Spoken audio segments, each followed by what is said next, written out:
പ്രിയപ്പെട്ടവരെ, ഈയിടെ മലപ്പുറത്ത് ഇവിടെ ചട്ടിപ്പറമ്പിൽ ഒരു വീട്ടിൽ പ്രസവം നടന്നു. അതെന്തോ ചില കാരണങ്ങളാൽ അപകടമുണ്ടായി. ആ, പ്രസവിച്ച സ്ത്രീക്ക് ജീവൻ നഷ്ടപ്പെടുകയുണ്ടായി. ഇത് സമൂഹത്തിൻ്റെ മുഴുവൻ ശ്രദ്ധയിൽ അത് വന്നു.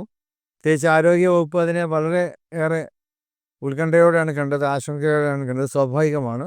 ആശുപത്രി സൗകര്യങ്ങളും മറ്റ് പൊതുജനാരോഗ്യ സൗകര്യങ്ങളൊക്കെ ഇത്ര വികസിച്ചിട്ടും എന്തുകൊണ്ട് വീണ്ടും വീട്ടിൽ പ്രസവം നടത്തപ്പെടുന്നു എന്നുള്ളൊരു ചോദ്യം സ്വാഭാവികമാണ്.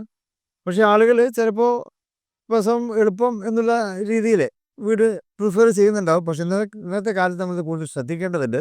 വീട്ടിലായാലും ആശുപത്രിയിലായാലും അപകട സാധ്യതകളുണ്ടാവും.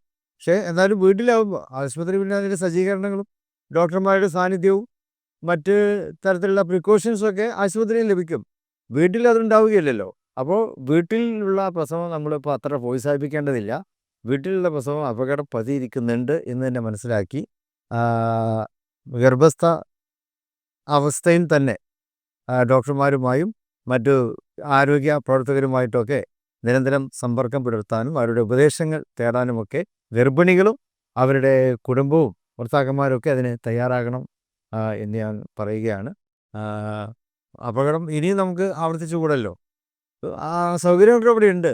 കുഞ്ഞിൻ്റെയും പിന്നെ അമ്മയുടെയും ആരോഗ്യമാണ് പ്രധാനമായിട്ടുള്ളത്. അവരുടെ ജീവൻ്റെ സുരക്ഷയാണ് നമ്മൾ വില കൊടുക്കേണ്ടത്. അപ്പോൾ ആ കാര്യത്തിൽ എല്ലാവരും ശ്രദ്ധിക്കണം. അപകടങ്ങൾ ഇനിയും ഉണ്ടായിക്കൂടാ എന്നുള്ള കാര്യത്തിൽ. അതുകൊണ്ട് പിന്നെ കുടുംബമാണ്, ഗർഭിണികളും അതുപോലെ തന്നെ അവരുടെ കുടുംബവും ഈ കാര്യത്തിൽ നല്ല ശ്രദ്ധ പുലർത്തണമെന്ന് അഭ്യർത്ഥിക്കുന്നു.